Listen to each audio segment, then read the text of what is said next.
Assalamualaikum warahmatullahi wabarakatuh.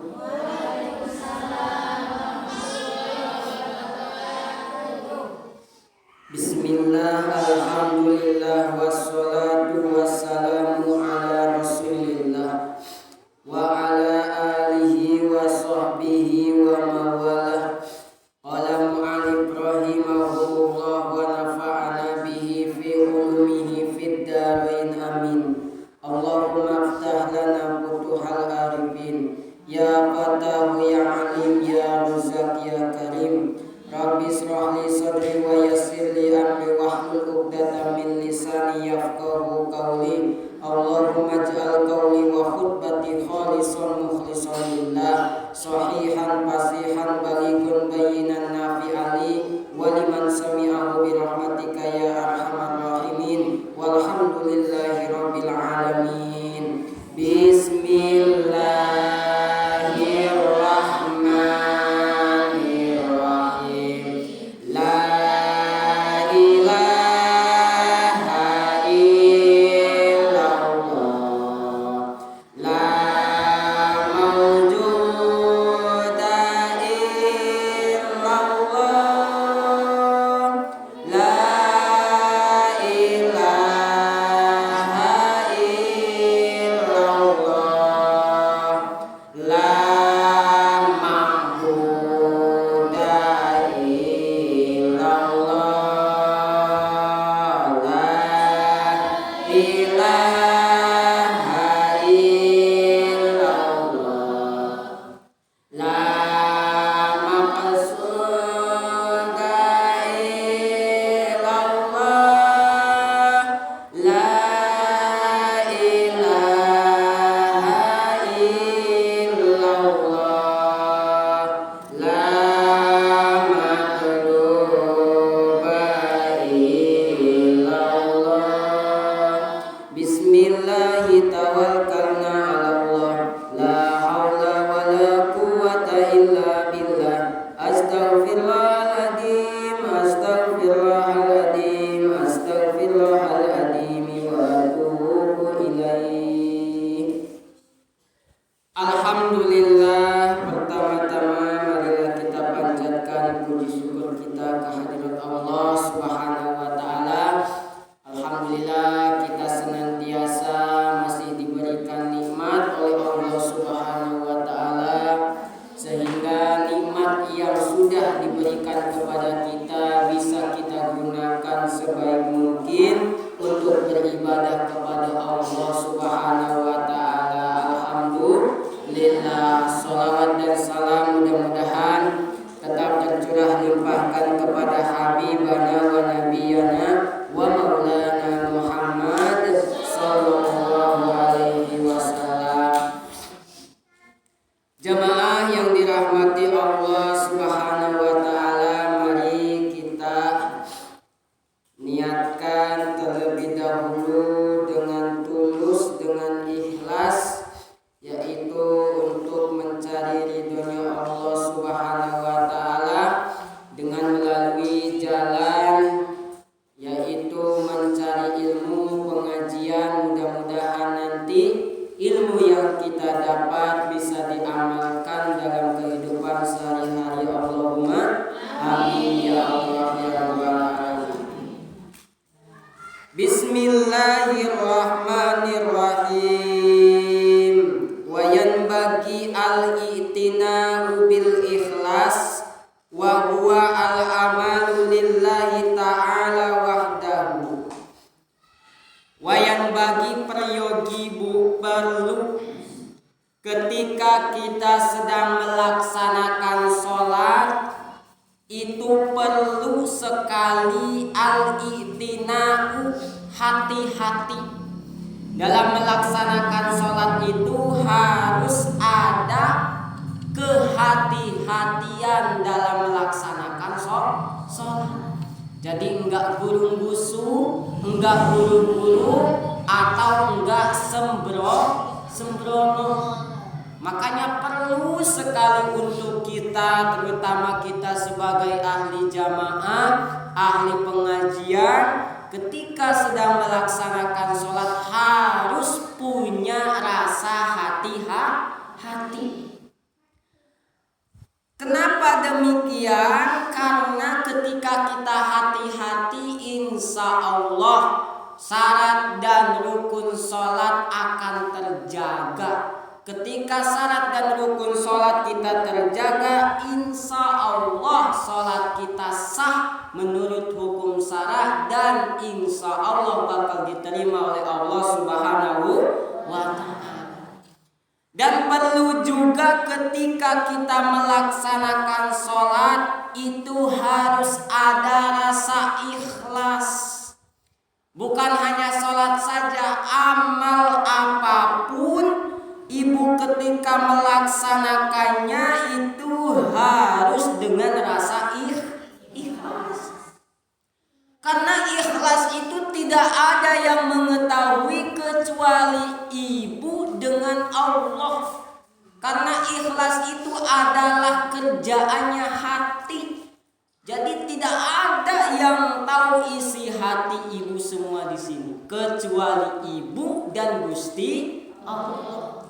Gak ada ibu berangkat pengajian ke sini ikhlas atau tidaknya gak tahu. Mungkin ada yang karena paksaan di rumahnya ruwet, pusing, mumet, akhirnya pengajian saja. Ada juga mungkin pengajian itu karena gak ada teman di rumahnya.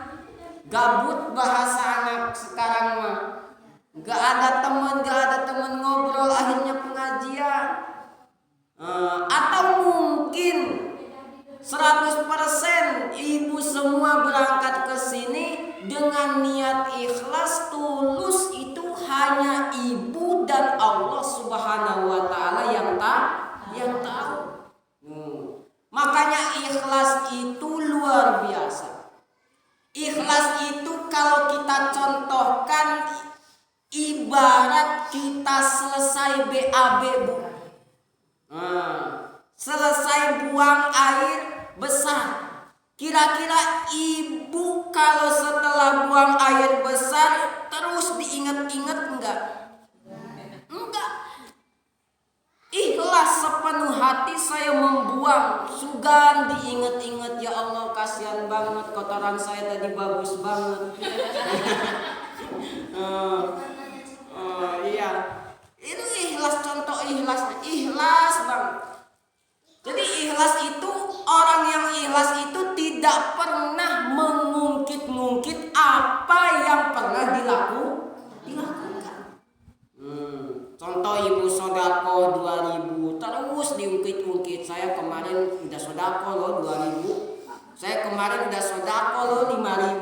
Terus diungkit-ungkit. Masa kesini lagi narikin?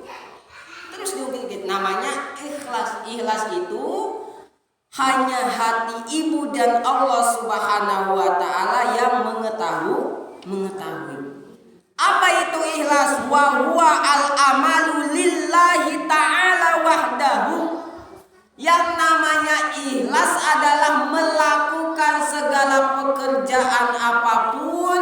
Ibu nyuci, kan pekerjaan ibu. Ibu masak, pekerjaan ibu. Ibu apalagi nyapu, pekerjaan ibu. Apa aja yang dikerjakan oleh ibu ketika murni karena Allah Subhanahu wa Ta'ala, tidak ada tujuan apapun, itu namanya ikhlas. Bahkan di sini dijelaskan lagi, ikhlas itu, keabdolan ikhlas itu adalah tajridul ibadah anitoma, mengosongkan ibadah kita, pekerjaan ibadah kita dari toma. Toma itu mengharapkan sesuatu. Contoh, misalnya ibu sekarang musim politik nih, Bu. Saya berpesan sekali, jangan sampai politik itu dibawa ke pengajian. Satu, jangan. Karena ketika ada perbedaan pasti nanti akan saling bermusuhan. Makanya harus murni pengajian itu ya pengajian. Gak ada sambungan atau kaitan dengan apa. Jadi kalau sudah murni karena pengajian, gak bisa dibeda-bedakan. Ya, kamu mah dukungnya itu, jangan duduk di sini. Kamu mah dukungnya itu, jangan duduk di sini. Murni pokoknya Bu, harus murni. Jangan sampai dibawa-bawa politik. Ini lagi musimnya Bu. Ibu walaupun nanti beda pilihan, harus tetap akur ya Bu. Ya. Pasti semua punya pilihan masing-masing. Ada 3 pilihan sekarang apalagi presiden. Yang milih Ganjar silakan. Yang milih Pak Anies silakan. Yang milih Prabowo silakan. Asal yang gak dipilih oleh kita jangan musuhan. Jangan musuhan. Semuanya akur, rukun. Ya Bu, insya Allah rukun ya. Ketika sudah rukun, insya Allah lingkungan ini akan tetap aman, tentram, damai. Ya Bu, insya Allah. Makanya harus murni. Kembali lagi Bu, yang namanya ikhlas adalah melakukan sesuatu ibadah itu murni karena Allah Subhanahu wa Ta'ala dan tidak mengharapkan apapun dari apa yang kita kerjakan. Bahkan di sini Bu ya Allah Subhanahu wa Ta'ala, kita juga jangan mengharapkan dapat imbalan pahala. Ini kan bidangnya kita sudah nyampe tasawuf nih Bu. Sudah nyampe tasawuf. Kita sholat, jangan sholat kita untuk mengejar pahala Bu. Karena di sini kita sudah tingkatan tasawuf. Alhamdulillah kita berusaha. Artinya apa? Pokoknya murni kita sholat karena perintah Gusti Allah. Karena sholat tidak menjadi jaminan kita masuk surga. Kalau sholat jadi jaminan masuk surga, orang pasti akan sholat aja, enggak ibadah yang lain. Makanya ridho Allah itu disembunyikan dari segala sesuatu ibadah. Orang bisa masuk surga, orang bisa diangkat derajatnya bukan karena sholat. Ada orang yang diangkat derajatnya karena gara-gara pernah mendiamkan sesuatu, atau ada hewan suatu ketika. Ada seorang santri, dalam riwayat yang lain dikatakan Syekh Imam Ghazali. Beliau lagi ngaji kayak ibu pengajian. Dulu kalau ngaji kan biasanya anak santri itu ditulis di lugor. Dulu itu pakai tinta, dicelupin. Nah ketika mau nulis, mau nyelupin penanya, ternyata ada lalat Bu. Ada lalat yang sedang menghisap tinta tersebut. Oleh si santri itu, Syekh Imam Ghazali didiamkan, nunggu lalat tersebut itu sampai kenyang. Akhirnya apa? Karena beliau sudah membiarkan lalat tersebut, akhirnya beliau diangkat derajatnya oleh Gusti Allah. Bukan karena sholatnya, bukan karena puasanya, bukan karena ibadah-ibadah yang lainnya. Cuma hal sepele, mendiamkan lalat yang sedang menghisap tinta, beliau jadi diangkat derajatnya oleh Gusti. Makanya ridho Allah Subhanahu wa Ta'ala itu disembunyikan dari segala ibadah. Makanya ibu ulah sok nyepelekeun ibadah anu leutik. Ya Bu. Semisal mana? Cek Syekh Imam Zubair, Maimun Jubair, ieu teh perkara kecil sepele. Lamun ibu, kalau ibu melihat kayu bakar atau apa saja yang menghalangi jalan, coba ambil, geserkan Bu. Atau nyele batu di jalan sekiranya membahayakan, geserkan Bu. Ulah dipengkolkeun ibu manya. Saha deui masangkeun awi di dieu.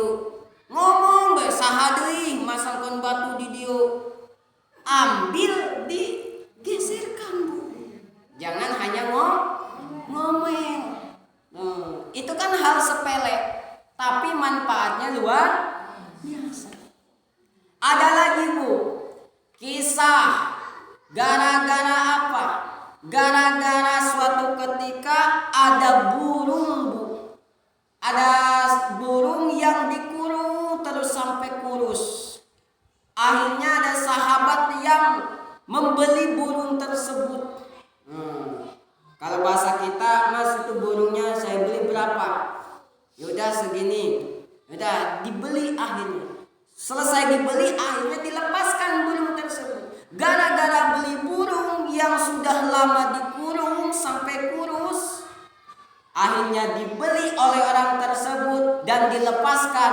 Mereka atau dia yang membeli burung tersebut akhirnya diangkat derajatnya oleh Gusti.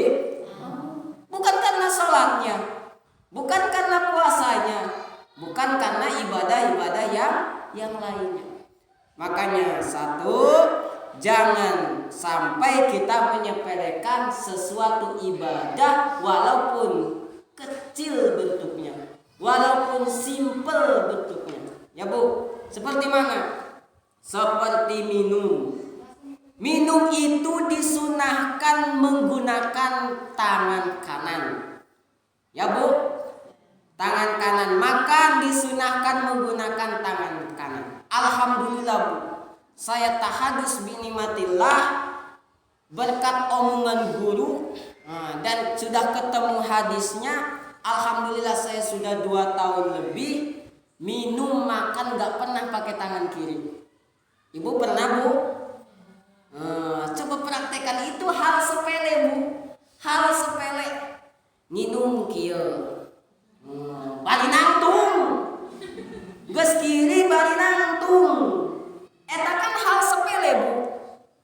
Makanya saya alhamdulillah tuh belum pernah selama 2 tahun ini semenjak saya dikasih omongan sama guru, ini hadisnya ini. Alhamdulillah saya selama ini nggak pernah minum menggunakan tangan kiri. Minum pakai tangan kanan, makan pakai tangan kanan. Kenapa demikian? Karena yang makan dan minum pakai tangan kiri adalah makannya dan minumnya para setan. Ya Bu. Makanya belajar Bu, ini sepele enggak Bu? Sepele, tapi sangat luar biasa. Siapa tahu dengan ibu praktek seperti ini yang sepele bakal diangkat derajatnya oleh Gusti. Allahumma. Siap praktek Bu. Ketika pakai tangan kiri enak minum, astagfirullahaladzim, hilap. Nah, pindahkan Bu. Paham? Insya Allah siapkan prakteknya. Insya Allah kita mulai dari hal sepele dulu. Ketika hal sepele itu sudah selesai, insya Allah kita semakin meningkat. Ya Bu, insya Allah siap Bu. Siap. Itu contoh Bu. Emang ada hadisnya, ada keterangannya. Tinggal kita bisa enggak prakteknya. Itu jadi PR untuk kita. Itu yang namanya ikhlas. Wayan bagi al-hudur wa huwa ayyalama bima yaqulu wa yaf'alu. Peryogi juga, perlu juga ketika ibu melaksanakan sholat itu harus hadir hati ibu. Jangan lagi sholat pikirannya kemana-mana. Biasanya kalau sudah Allahu Akbar, pikirannya kemana-mana. Allahu Akbar, tadi sih geus masak tancan, asana jemuran geus dijahit tancan. Tuh, pasti Bu, abi ge ngarasa ketika Allahu Akbar beres, kalau bangun pertanyaan. Tapi ketika kita lagi santai seperti ini, tidak ada pertanyaan. Makanya susah. Maka perlu bagi seseorang yang sedang melaksanakan sholat, yaitu harus hadir hatinya.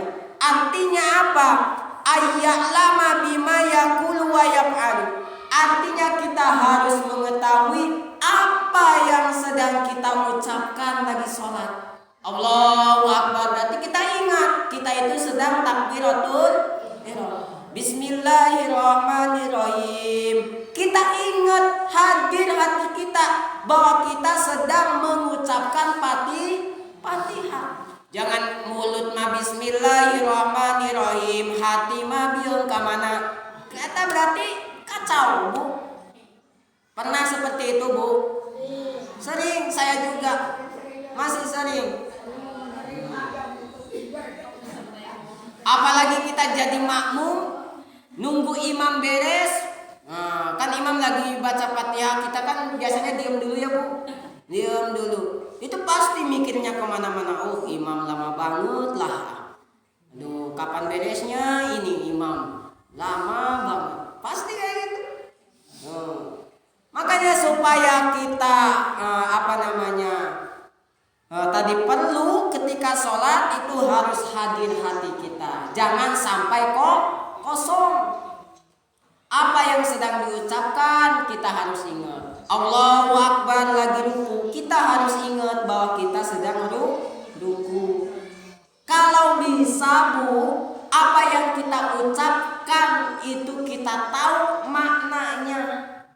Nggak bisa, Ibu tahu lagi bismillahirrahmanirrahim, alhamdulillahirabbil alamin, bisa hati memaknai apa yang kita ucapkan? Bu, bisa? Itu tingkatan khusus luar biasa, Bu.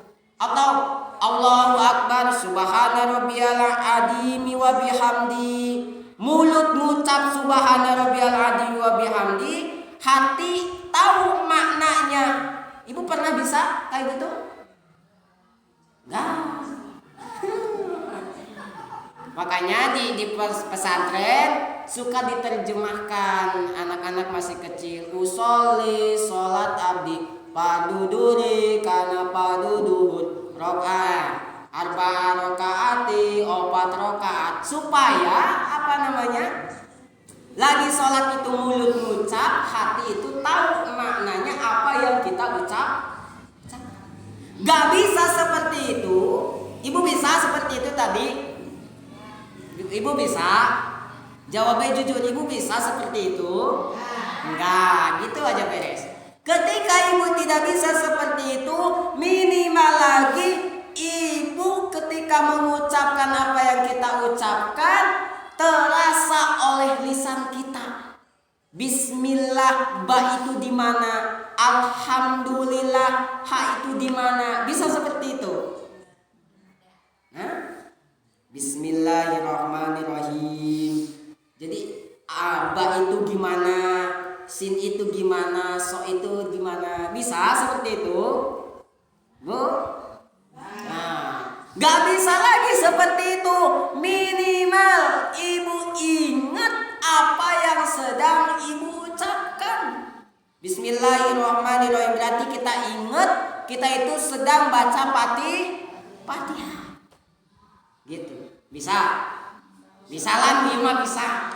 Insya Allah. Ketika ruku berarti kita ingat harus ruku. Ketika itidal kita ingat berarti kita sedang itidal. Ketika sujud berarti kita juga harus ingat sedang Bisa salat seperti itu? Insya ini paling bawah, Bu. Gak bisa aja berarti. Gimana ini? Salatkan muang. Gesta. Wal khusu wa huwa sukunul a'dha wa hudurul qalbi.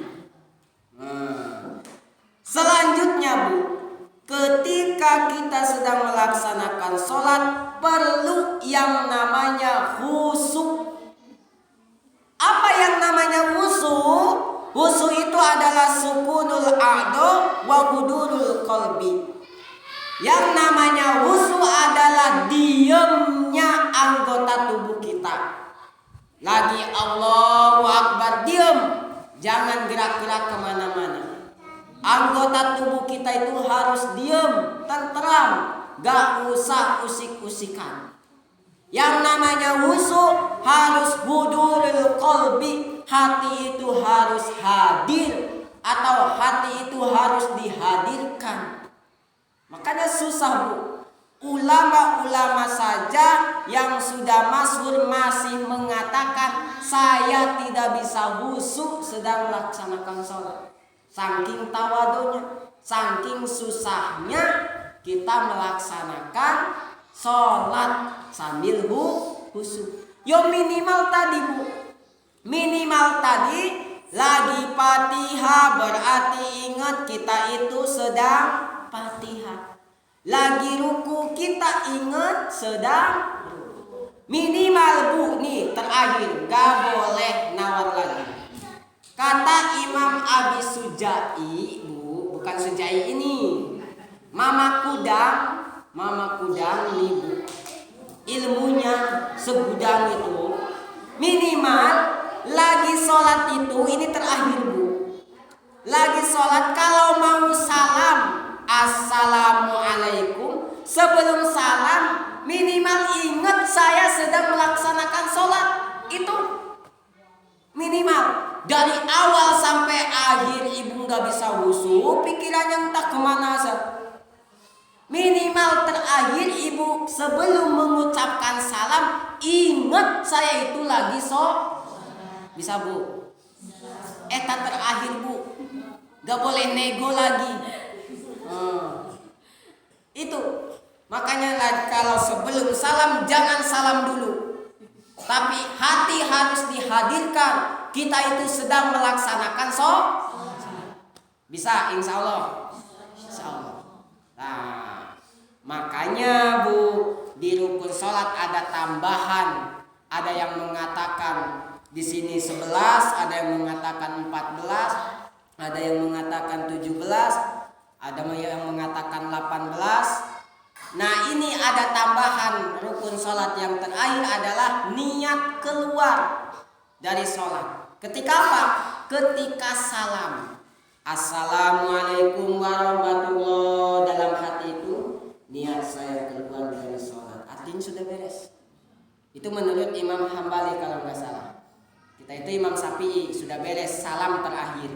Tapi kalau menurut imam yang lain, niat keluar dari sholat itu merupakan rukun sholat. Nah, makanya tadi bu, pesan terakhir, kalau nggak bisa wusu dari awal, minimal sebelum salam ibu ingat hati itu harus ingat bahwa kita sedang melaksanakan sholat.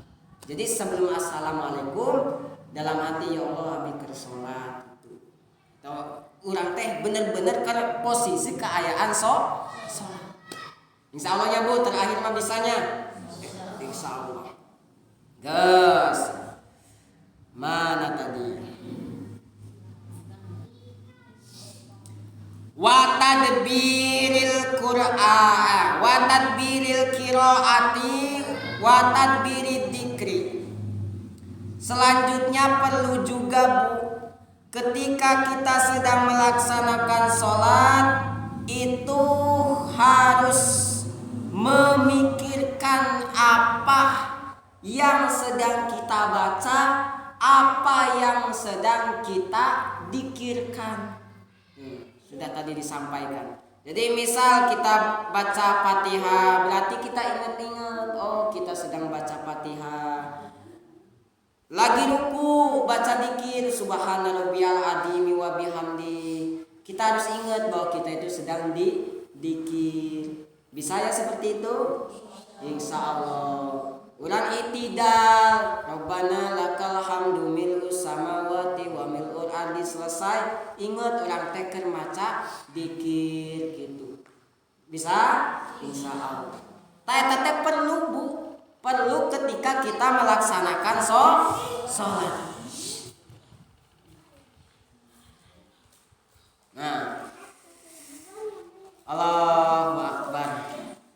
Besok kita akan bahas bagaimana sih supaya sholat kita diterima oleh Gusti Allah. Mudah-mudahan panjang umur ya Ibu, bisa istiqomah sehingga Ibu kalau sudah punya ilmunya insya Allah bisa diamalkan.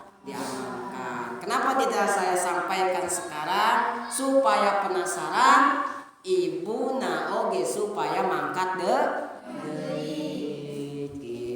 Kaduana bisi soreun, bisi can masak, bisi can nyayur, bisi can sagala. Katiluna abi geus lah kitu pokona mah. Ya Bu. Mudah-mudahan urang istiqomah sadayana Allahumma amin ya rabbal alamin. Mangga urang ngadoa ka Allah Subhanahu wa taala mudah-mudahan segala hajat urang sadayana nu aya di dieu khususna dikabul ku Allah Subhanahu wa taala. Atuh mudah-mudahan urang sadayana sing dipasihan rezeki anu seueur barokah manfaat di dunia wal akhirah. Atuh urang doakeun putra-putri urang sing janten, putra-putri anu saleh salehah Allahumma amin ya Allah ya rabbal alamin. Amin.